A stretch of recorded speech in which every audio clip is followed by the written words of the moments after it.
Gus Yahya dan juga berharap kepada Rois Am yang menurut saya adalah betul-betul hari ini kita harus akui bahwa hari ini adalah Rois Am yang terburuk yang pernah ada. Tapi bagaimana sekarang pada saat anak-anak bangsa sudah cerdas, seperti Kiai Imaduddin luar biasa cerdas, Kiai Nur Ihya begitu cerdas, Kiai Alwi adalah begitu cerdas, dan begitu banyak ulama-ulama dari Nahdlatul Ulama, dari kalangan muda yang jauh lebih cerdas.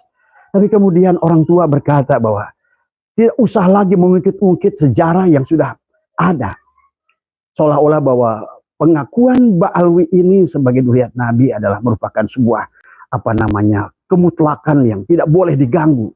Assalamualaikum warahmatullahi wabarakatuh, saudara sekalian dimanapun Anda berada. Pada kesempatan kali ini kita akan sama-sama menyaksikan tanggapan dari Abah Setu ya terkait dengan sebuah statement yang sangat menggemparkan kita dari Gus Yahya, yaitu statement yang mengatakan bahwa urusan nasab ini adalah urusan kecil.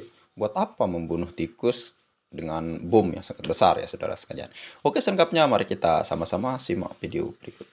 Sahabat, pada siang hari ini Abah ada di kebun, tetapi karena ada beberapa teman yang bisa minta tanggapan kepada Abah tentang kondisi yang terakhir hari ini.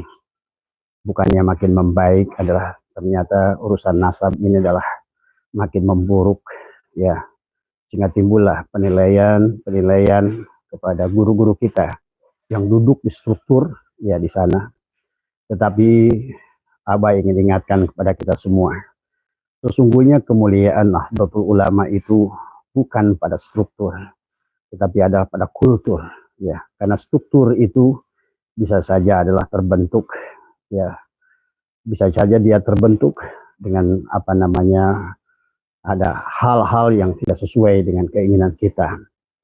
Maka oleh karena itu ya, tetap kepada para kultur ya, para ulama Nusantara dimanapun berada, tetaplah kompak.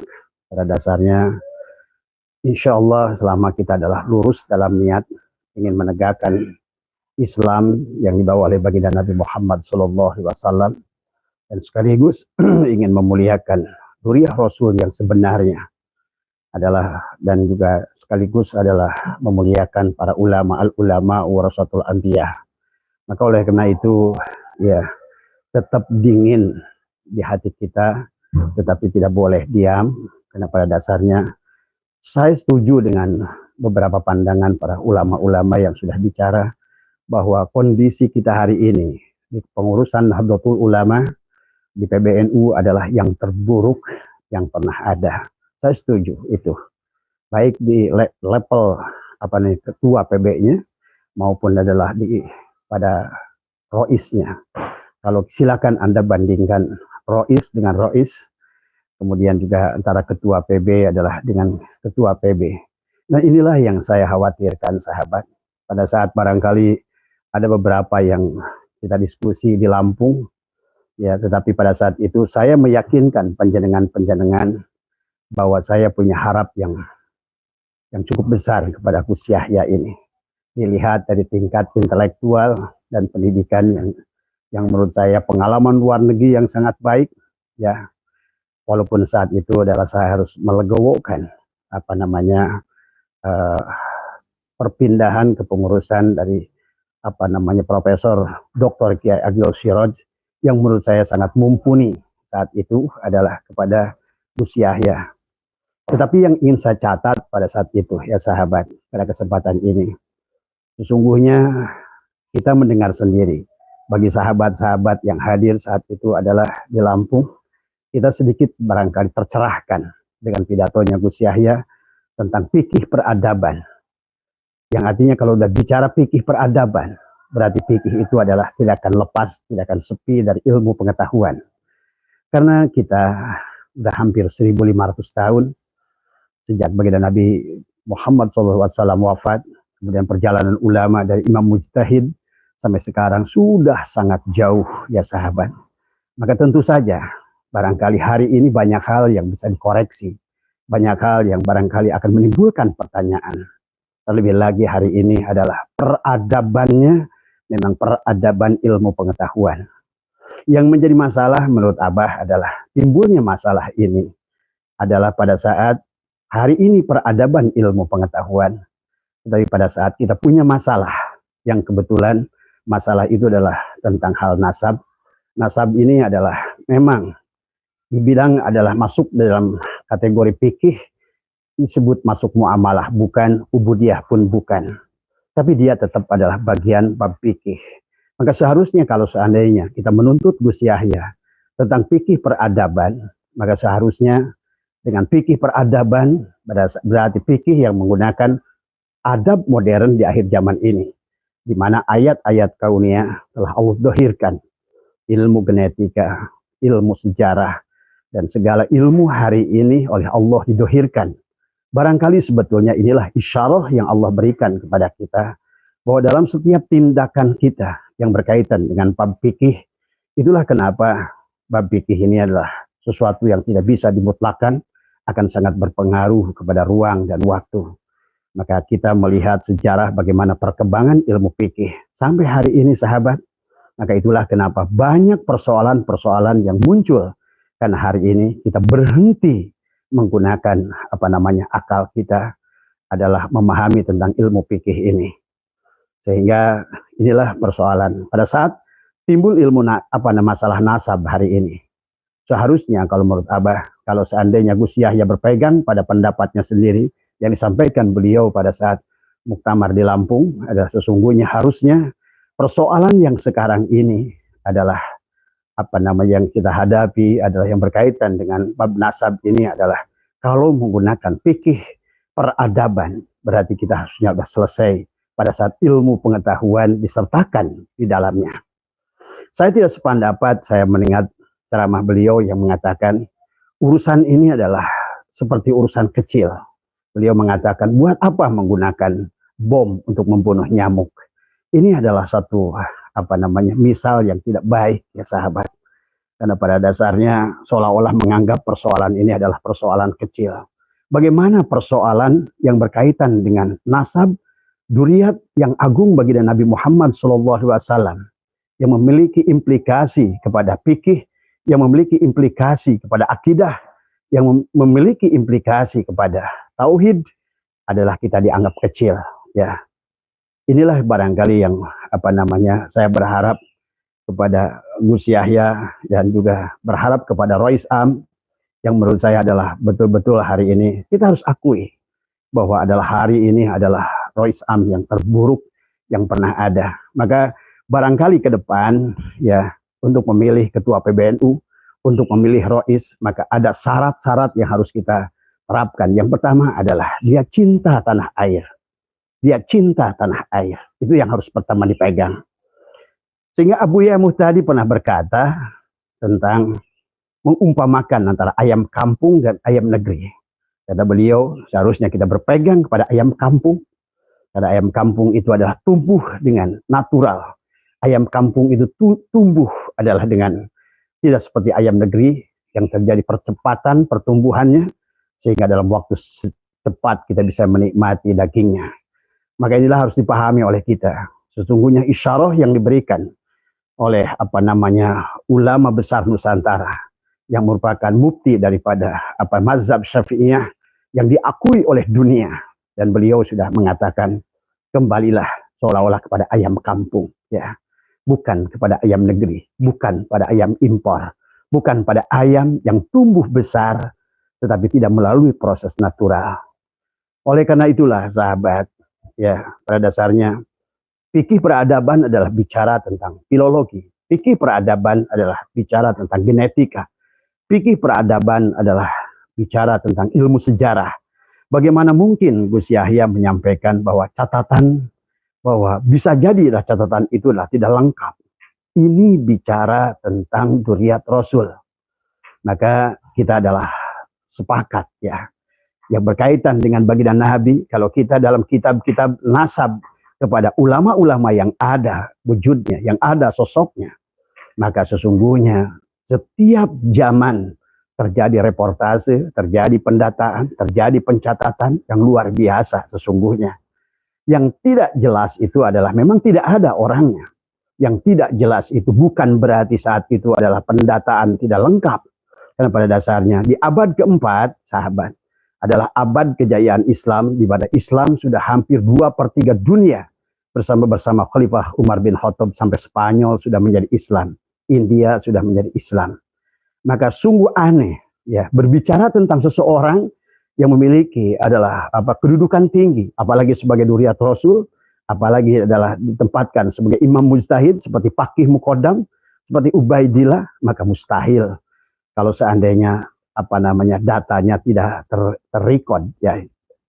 Maka oleh karena itulah mungkin sebaiknya ke depannya siapapun yang menjadi ketua PBNU, siapapun yang menjadi Rois Am PBNU, pada dasarnya kultur hanyalah temporary. Tetapi temporary adalah memiliki implikasi, memiliki dampak yang luar biasa kepada kultur. Sekarang perpecahan di antara ulama-ulama kultur Nahdlatul Ulama disebabkan karena struktur dari Nahdlatul Ulama yang tidak paham tentang pertama sejarah bangsanya, yang kedua tidak memiliki rasa nasionalisme, yang ketiga adalah kembali primitif dalam berpikir, walaupun sesungguhnya beliau ini pernah berkata bahwa sesungguhnya kepengurusan PBNU sekarang adalah akan menjalankan fikih peradaban, yang berarti bukan lagi menggunakan perasaan, tetapi sesungguhnya adalah karena fikih itu adalah aini, perkara-perkara yang sifatnya adalah ilmu pengetahuan itu adalah aini, karena perkara-perkara yang di akhir zaman ini, kenapa Allah dohirkan ayat-ayat kauniyah, teknologi semakin canggih, pada dasarnya segala apa yang goib di awalnya, segala apa yang tersembunyi di awalnya, sahabat, maka di akhir zaman ini sesungguhnya banyak didohirkan oleh Allah dan diwujudkan oleh Allah. Maka tentu saja pada saat sebuah lembaga yang sangat besar, yang dimana diikuti oleh mayoritas adalah kaum muslimin yang berlandaskan kepada paham Ahlussunnah wal Jamaah, maka tentu saja pada saat seorang pemimpinnya tidak memiliki rasa nasionalisme, pemimpinnya tidak paham Pancasila, pemimpinnya tidak paham sejarah bangsanya sendiri, maka akhirnya mereka tanpa, bahkan sekarang saya bisa katakan bahwa ngeyelnya mereka itu adalah karena keterbatasan pandangan ilmunya. Baik dengan pandangan nadhar adalah pandangan dengan ro'ah, hanyalah menggunakan pandangan ro'ah, baik dan buruk kepada pandangan apa yang dilihat mata dohir, tapi sudah tidak mampu memandang dengan nadhar, adalah pandangan adalah di kolbunya. Pada saatnya di situ adalah akan menemukan baik dan buruk lebih baik daripada pandangan yang dilihat oleh mata. Itulah Allah berfirman, wa asya'an takrahu syai'an wa huwa khairul lakum wa asya'an tuhibbu syai'an wa huwa syarrul lakum. Maka sesungguhnya pada saat kita melihat dengan ro'ah, pandangan dohir, maka akan muncul, bicaralah kitab Sulamut Taufiq, ya, dari sekian kebaikan selalu ada, ya, karena kebaikan itu adalah tidak ada kaitannya dengan nasab terkadang. Bagaimana Ikrimah adalah putrinya Abu Jahal, beliau adalah menjadi mufassirin yang terkenal, tidak ada masalah sesungguhnya di sana. Tetapi pada dasarnya yang ingin saya tegaskan bahwa pada saat taklid buta yang menutup hakikat daripada akal yang telah Allah berikan, yang mana nanti didohirkan oleh Allah dengan ilmu pengetahuan, baik itu filologi, baik itu genetika, baik itu ilmu sejarah, apalagi sekarang tidak ada sahabat dari walaupun sudah 1000 tahun, bahkan 1.000.000 tahun, dengan menggunakan karbon C14 kita akan bisa mengukur umur sebuah benda, umur sebuah manuskrip, umur sebuah termasuk juga batu yang digunakan pada makbaroh itu. Maka kalau hari ini di mana pada saat ilmu pengetahuan sudah sampai pada luar biasa, sampai pada sangat tinggi ilmu pengetahuan itu, tapi kita tidak menggunakan, adalah itu berarti kita telah membunuh akal kita. Berarti kalau dengan saya mendengar pernyataan-pernyataan dari Rois Am maupun pernyataan-pernyataan dari Ketua PBNU Gus Yahya, sesungguhnya kita telah keluar bahkan dari peradaban. Bahkan jangankan peradaban, fikih peradaban, bahkan dengan fikih yang kolot sekalipun, sesungguhnya kita telah keluar, ya. Bahkan tidak disadari bahwa kita telah merendahkan seolah-olah kalau seandainya catatan itu tidak ada. Tetapi kalau kita mengambil perbandingan pada ulama-ulama yang lain, misalnya Tuan Syekh Abdul Qadir Al-Jailani, bagaimana karyanya jelas, bagaimana kitab-kitabnya jelas dari semua. Dan tentu saja sampai hari ini kalau menurut saya tidak ada banyak yang akan menolak tentang hal itu, karena memang secara bukti empiris, bukti sejarah adalah tercatat dengan baik. Tapi bagaimana sekarang pada saat anak-anak bangsa sudah cerdas, seperti Kiai Imaduddin luar biasa cerdas, Kiai Nur Ihya begitu cerdas, Kiai Alwi adalah begitu cerdas, dan begitu banyak ulama-ulama dari Nahdlatul Ulama, dari kalangan muda yang jauh lebih cerdas. Tapi kemudian orang tua berkata bahwa tidak usah lagi mengungkit-ungkit sejarah yang sudah ada. Seolah-olah bahwa pengakuan Ba'alwi ini sebagai zuriat Nabi adalah merupakan sebuah kemutlakan yang tidak boleh diganggu. Bagaimana hal demikian bisa terjadi pada saat peradaban seperti sekarang ini? Gus Yahya, barangkali hari ini panjenengan bisa mendiamkan banyak ulama dengan cukup perkataan panjenengan. Tapi anak-anak kita ke depan adalah lulusan-lulusan daripada universitas-universitas. Mereka nanti akan datang bertanya tentang sejarahnya, tentang filologinya, tentang genetikanya, sebuah klan yang kemudian nanti itulah semakin tidak jelas. Karena pada dasarnya hari ini kita harus mengakui adanya teknologi. Barangkali dulu sahabat, kenapa perkara-perkara ini tidaklah tidak ramai ya. Sehingga bahasanya seolah-olah syuhroh wal istifadoh yang dipaksakan. Di Indonesia saja, kalau kita lihat ada 6 aliran agama di Indonesia. Ada begitu budaya yang banyak di Indonesia. Ada suku, 800 suku, ada 1000 lebih bahasa di Indonesia. Sesungguhnya yang mengisbat kepada Ba'alwi itu adalah hanyalah Nahdlatul Ulama. Nah, hanya Nahdlatul Ulama. Muhammadiyah tidak mengakuinya. Persis tidak mengakuinya. Wahabi apalagi ya. Kemudian yang lain-lain pun tidak mengakui Ba'alwi sebagai zuriat Rasul ya.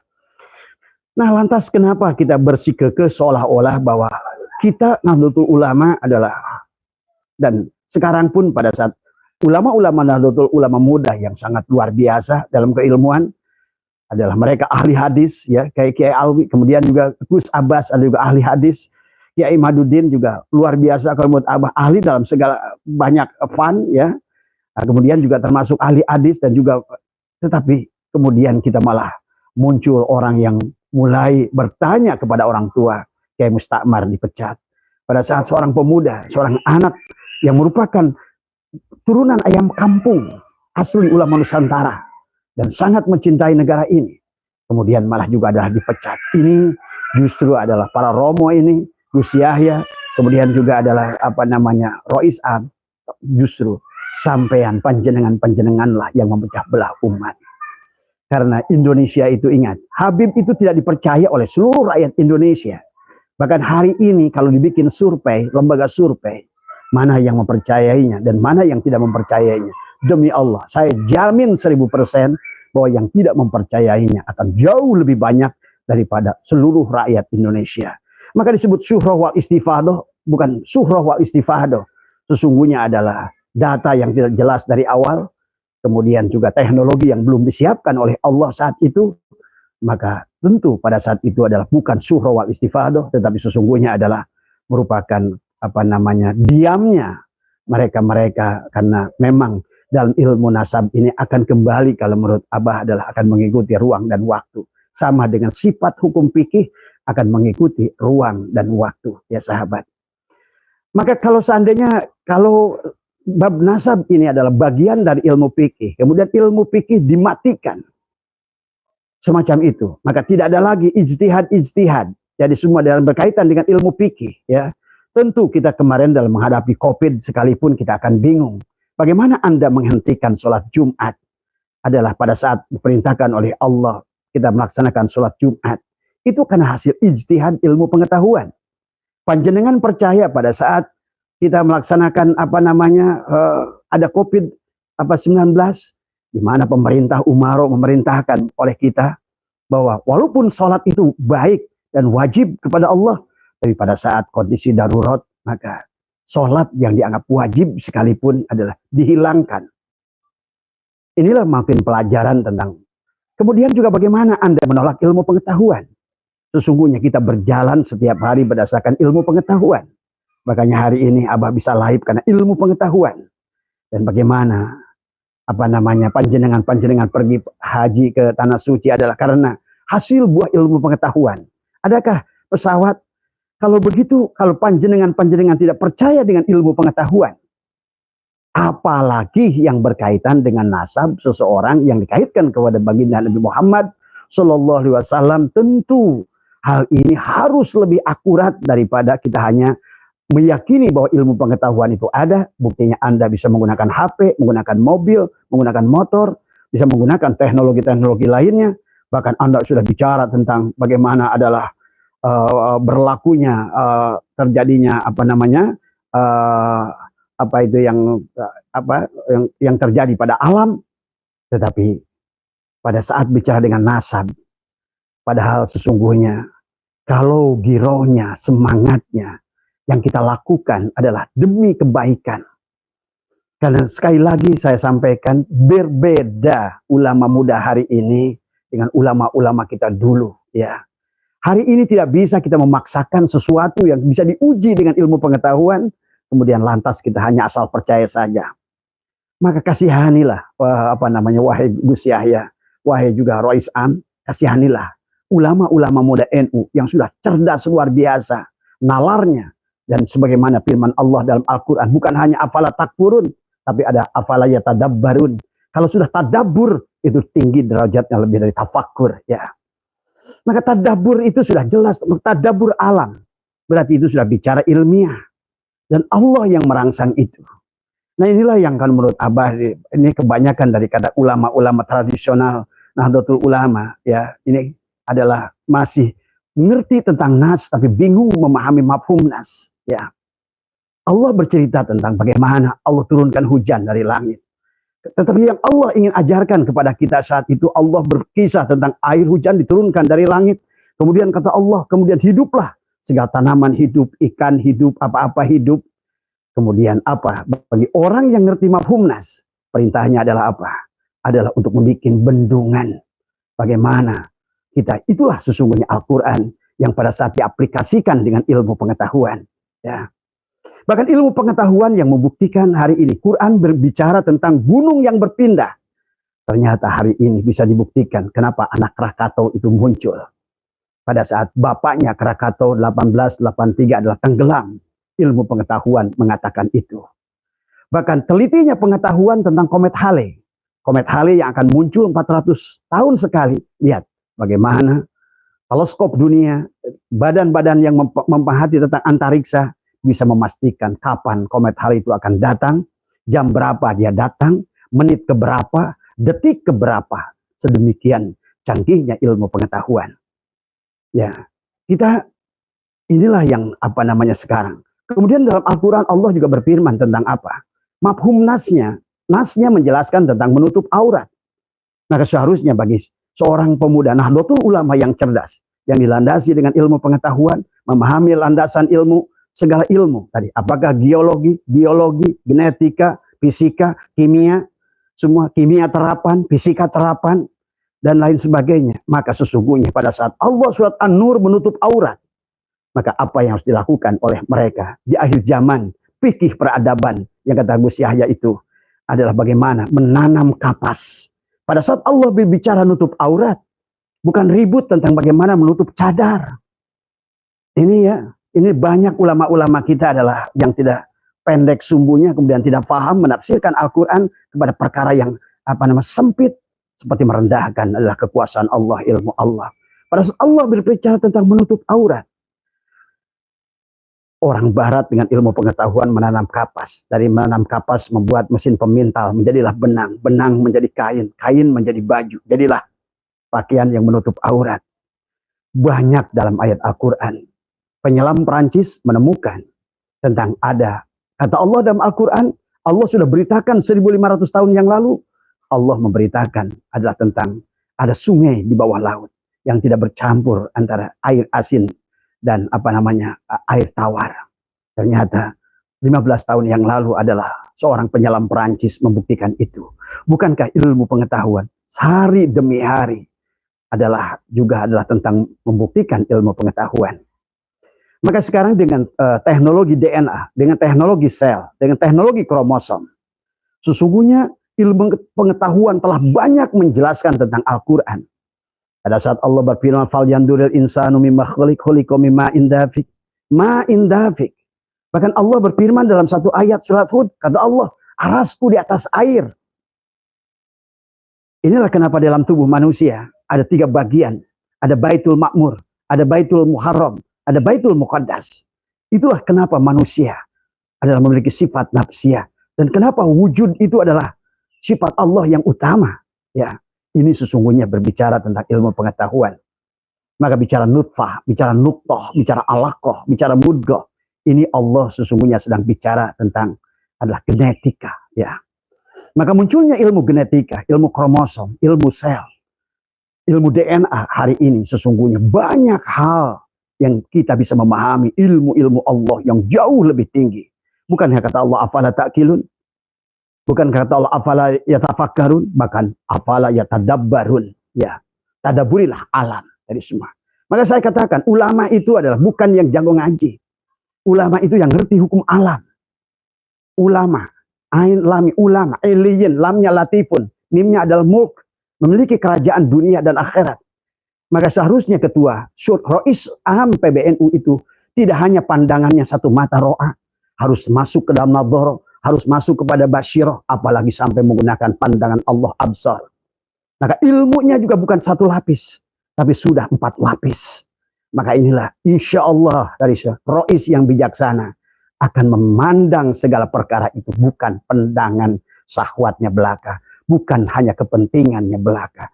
Jadi buat sahabat semua bisa merasakan bagaimana Rois yang sekarang dengan Rois yang sebelumnya. Bahkan lihat, anggaplah ketua PBNU yang pertama itulah Kiai Hasyim Asy'ari.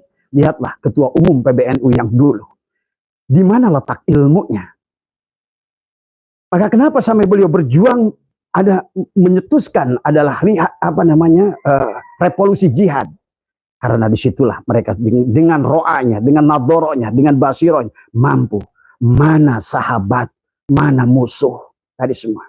Kalau yang sekarang hanya pandangannya dengan basor, mata dohir hanya melihat BMW, hanya melihat mobil, ya tentu kita tidak akan mampu melihat dengan sebenarnya melihat.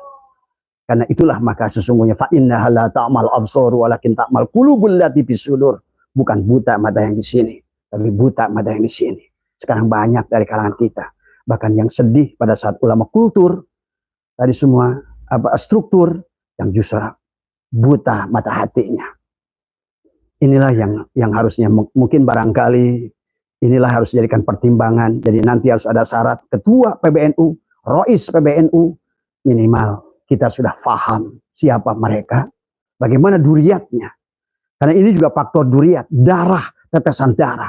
Apakah ada terah Wali Songo? Apakah ada terah ulama Nusantara? Apakah ada terah dari Sultan Agung Tirtayasa? Apakah ada terah dari Pangeran Diponegoro? Apakah ada terah? Ini penting ya. Karena kalau seandainya, maka tidak sedikit maaf sekarang kayak UAS. Pinter bicara hadis, pinter tadi semua.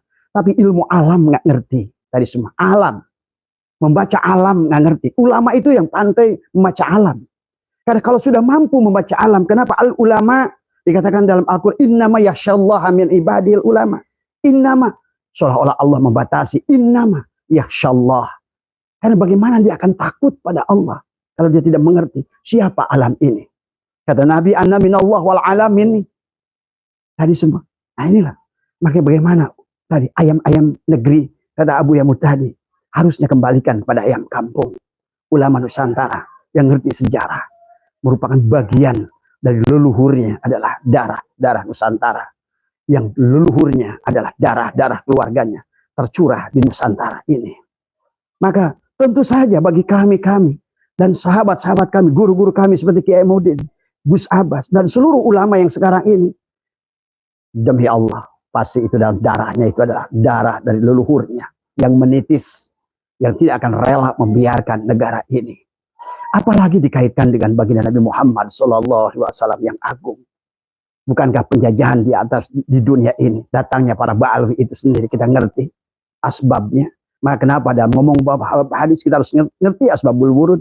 Kenapa kita ngomongin Al-Quran harus ngerti asbabul nuzul. Bukan hanya kepada itu, sesungguhnya dalam sejarah pun harus ngerti kenapa ini terjadi, apa asbabnya dari semua. Ya, nah, inilah yang sekarang tadi semua hanya melihat luar, apalagi yang saya setuju dengan Abuya pada saat kami bersilaturahim 5 tahun yang lalu, bahkan sebelum kasus nasab ini, bersama guru kami Al-Maghfurullah Kiai Mahmud Mudrika Hanafi, pimpinan pondok pesantren Sikoi saat itu. Saya datang bertanya langsung tabayun kepada Abuya Muhtadi pada saat beliau tidak ada Al-Habib, yang ada Al-Ulama Warasatul Anbiya. Di situ beliau sudah menunjukkan kitabnya bahwa sesungguhnya segala apa yang muncul dari luar ayam kampung, ayam negeri itu batilun, mardudun, munqatiun. Ya. Nah, inilah ya buat kedepannya, kalau sekarang kita akan merintis lagi nanti kepengurusan baru, mohon dicek Pancasilanya, dicek juga tentang kebangsaannya, dicek tentang darah leluhurnya, dicek tentang rasa nasionalismenya, dicek tentang bagaimana pemahamannya kepada Garuda Pancasila, lambang negara, kepada merah putih. Ya, kenapa lambang negara kita adalah merah dan putih? Itu harus punya makna merah putih itu. Kenapa disebut tanah air tadi semua? Kenapa disebut ibu pertiwi tadi semua? Ya. Nah, inilah yang harus hanyalah ulama-ulama Nusantara yang memahaminya. Sekali lagi buat teman-teman, kalau menurut Abah, ya Abah setuju bahwa sekarang adalah kepengurusan terburuk. Buktinya bahwa mereka adalah landasan ilmunya tidak cukup pada saat mengalami kasus semacam ini. Tidak punya tindakan apa-apa. Bahkan sebaliknya malah kejelekan. Menuduh anak-anak muda, anak-anaknya sendiri, anak-anak yang tumbuh di sini, hidup di sini, dengan tumbuh dengan keilmuan yang luar biasa di sini, kemudian dianggap sebagai PKI, dianggap sebagai Khawarij, dianggap sebagai Wahabi. Masya Allah, astagfirullah, betapa sudah terpuruknya pandangan yang demikian. Kalau seandainya Rois itu hanya diam, kalau seandainya Buya Yahya itu masih diam, kalau saya masih percaya, masih apa-apalah. Tetapi pada saat kalamnya keluar, kemudian sebaliknya menghinakan anaknya sendiri, merendahkan anaknya sendiri, menuduh anaknya sendiri dengan hal-hal yang buruk, di samping dia jelas-terasan membela. Maka wahai sahabat, ayolah kembali. Ini berkaitan dengan rasa kebangsaan, ini berkaitan dengan mempertahankan kemerdekaan, ini berkaitan dengan marwah, menjaga marwah agama yang telah diturunkan oleh Allah ya untuk kita. Maka sesungguhnya giroh yang harus kita lakukan adalah bagaimana kita ingin menjaga marwah agamanya Allah, ingin menjaga marwah adalah junjungan alam baginda Nabi Muhammad SAW dengan duriatnya. Dan pahamilah, duriat baginda Nabi adalah di seluruh Nusantara ini. Karena Nusantara bukan adalah negeri yang tidak akan pernah ada di dunia ini, sahabat. Arab Saudi dari asalnya adalah satu daerah yang kemudian terpecah-pecah menjadi puluhan negara kecil. Uni Soviet yang tadinya adalah berasal dari negara yang kemudian pecah menjadi puluhan negara kecil. Kemudian Amerika menjadi serikat adalah dari puluhan negara yang kemudian terpecah menjadi serikat. Tapi Nusantara adalah berbeda. Dari ujung ke ujung adalah kerajaan. Kita adalah merupakan keturunan sultan. Kita adalah keturunan syahid dan syarif yang asli ya, yang ada di Nusantara ini. Inilah kita, kalau kita memahami apalagi luar dan dalam tentang Nusantara ini, maka hari ini, maka kalau seandainya ada ulama-ulama kultur sudah lupa, kita bisa melihat kualitasnya lah dari semua. Apalagi sudah musta'mal dan mutanajis, memasukkanlah ayam negeri ke dalam susunan kepengurusan ayam kampung yang luar biasa. Siapa sih pendiri Islam di dunia ini? Sejak Syekh Ahmad Khotib Sambas menjadi seorang guru besar adalah di Tanah Suci. Kemudian disusul oleh Syekh Tolha, disusul oleh Syekh Khalil Bangkalan, bahkan oleh Syekh Hashim Ash'ari. Kemudian oleh juga Syekh Kiai Hasbalah dan Syekh Tolha, Syekh Abdul Karim. Semua bahwa kita walaupun pergi ke Arab saat itu, bukan berarti Arab itu adalah segala-galanya. Bahkan sesungguhnya yang harus kita pahami adalah termasuk Syekh Nawawi Al-Bantani, ya, Syekh Nawawi Al-Jawi yang luar biasa. Nah, walaupun sekarang banyak namanya difitnah, seolah-olah mereka yang agung itu adalah mengisbat kepada Ba'alwi ini. Ini kengacauan ya. Karena mereka nggak paham mana Habib, mana Syahid, mana Syarif. Bahkan Habib ini sudah, istilah panggilan Habib adalah ada sebagaimana ya Habibi ya Rasulullah, Muhammad Habibullah, Musa Kalamullah, Isa Ruhullah, ya. Nuh Khalilullah, itu adalah panggilan yang agung. Ya, maka Allahumma shalli ala sayyidina Muhammadin al-habibil mahbub, ya, al-alil qadri wal azimil jah, itu adalah isbat pada baginda Nabi. Digunakan panggilan nama yang agung itu kepada orang-orang yang tidak punya kelas dan kualitas, ya. Ini penghinaan, ya. Saya jamin insya Allah di akhirat nanti, siapa yang berdiri dengan siapa sesungguhnya. Pada dasarnya sesungguhnya kalau kita melihat dalam kitab Majmu dalam bidang kepemimpinan, nggak usah teriak-teriak meminta pemimpin yang hebat sesungguhnya. Tadi semua. Maka kalau mau tambah, ayolah marilah para struktur sekarang, para kultural sekarang, kembalikan, satukan, insya Allah kultur yang hebat akan menghasilkan struktur yang hebat, ya. Dari semua, dari kultur lah semuanya. Seolah-olah mereka dididik dari bawah, dari kultur akan menghasilkan struktur. Tapi struktur yang tidak lahir dari kultur, maka akhirnya akan apa? Ada struktur yang dibentuk oleh kepentingan, dan kepentingan. Dan hari inilah terjadi, ya.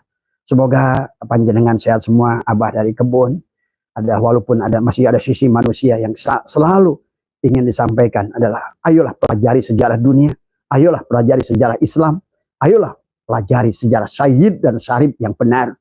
Dari sejak Lauren dan sejak Saud dan juga ada Muhammad bin Abdul Wahab mendirikan kerajaan Saudi Arabia, bahkan sampai hari ini, ya, bagaimana para Sayyid dan Syarif itu datang ke Indonesia dikejar oleh siapa? Mereka adalah utusan-utusan gereja yang walaupun mereka menamakan dirinya sebagai penjajahan, baik Spanyol, Portugis, Belanda dan lain sebagainya, tapi itulah sebuah dampak daripada hasil perang salib yang dimana kita mengalami kekalahan, dan mereka akan datang ke setiap negara-negara, terlebih lagi adalah negara yang berbasiskan adalah di situ banyak umat baginda Nabi Muhammad SAW.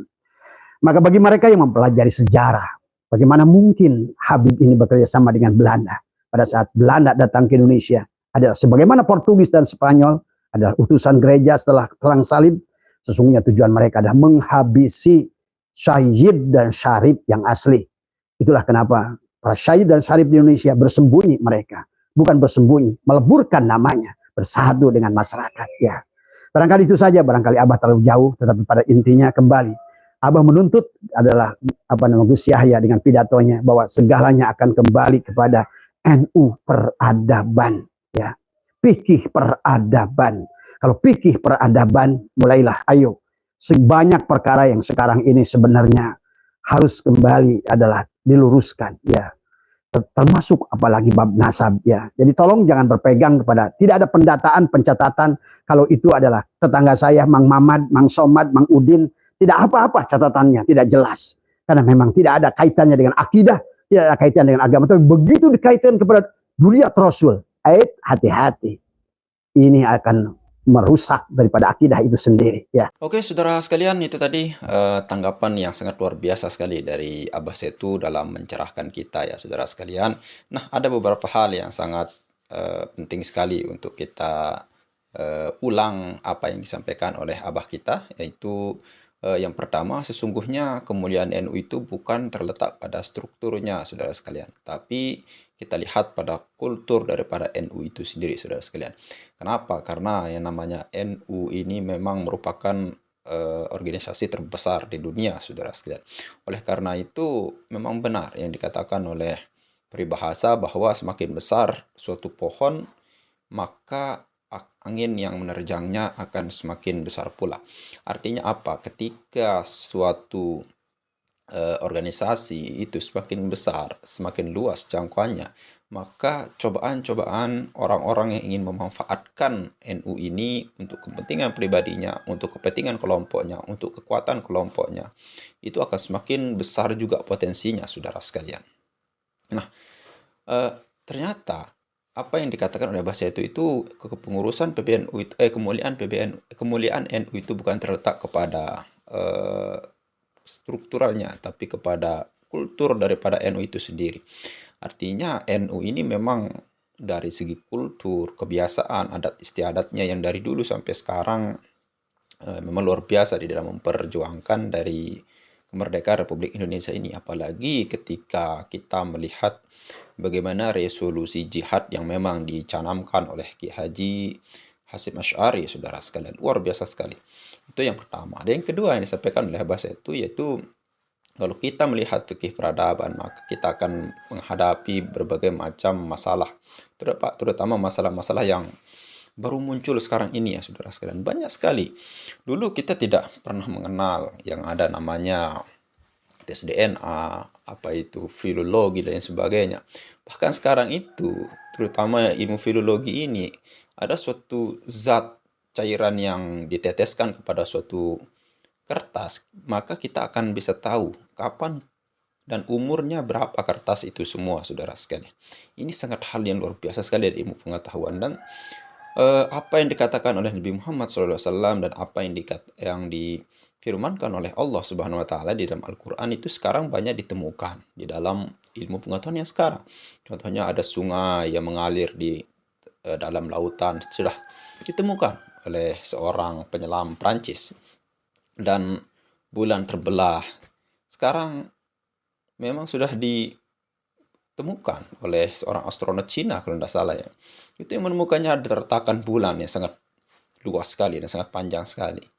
Luar biasa. Sekarang ilmu pengetahuan semuanya semakin maju. Makanya aneh kalau kita lihat sekarang fikih itu kalau kita masih berbicara masalah husnuzon ya di dalam fikih itu masih mengira-ngira, maka itu tidak terlalu tidak terlalu baik sekali untuk kita menggunakan fikih mengira-ngira itu, fikih husnuzon itu, apalagi terlebih-lebih masalah nasab ini, saudara sekalian.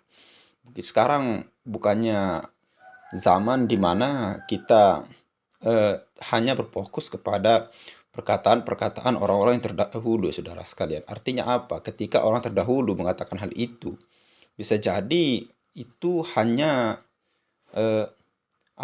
perkataan biasa saja, bukan untuk mengisbat. Memang benar dikatakan oleh Haji Madudin. Ketika orang menyebut hai fulan, bukan berarti dengannya menyebut hai fulan itu dia mengisbat ya. Tidak ada perkataan yang sharih pun untuk mengisbat suatu orang. Seperti perkataan yang sering dipelintir oleh para ba'alwi ini, itu perkataan Hadratus Syekh Haji Hasyim Asy'ari, lalu kemudian Syekh Nawawi Al-Bantani dan Kiai Haji Maimun Zubair dan sebagainya. Itu hanya menyebutkan saja, bukan mengisbat, saudara sekalian. Itu yang kedua ya. Yang ketiga, memang percaya Habib itu jauh lebih banyak. Ini memang survei. Kalau kita survei, nanti coba mungkin saya akan buat survei ya. Yang percaya Habib itu dengan yang tidak percaya memang kalau kita survei kira-kira mana yang lebih banyak, saudara sekalian. Apakah yang masih percaya atau yang tidak percaya. Banding kita lihat saja. Ya mungkin hanya itu saja yang bisa kita sampaikan, saudara sekalian. Mudah-mudahan abah kita, abah insinyur Asep Setiawan yang mudah-mudahan sehat selalu di dalam mencerahkan kita, dan tutur kata bahasa beliau itu mudah dipahami ya saudara sekalian, luar biasa. Oke, mungkin hanya itu saja. Sekian, assalamualaikum warahmatullahi wabarakatuh.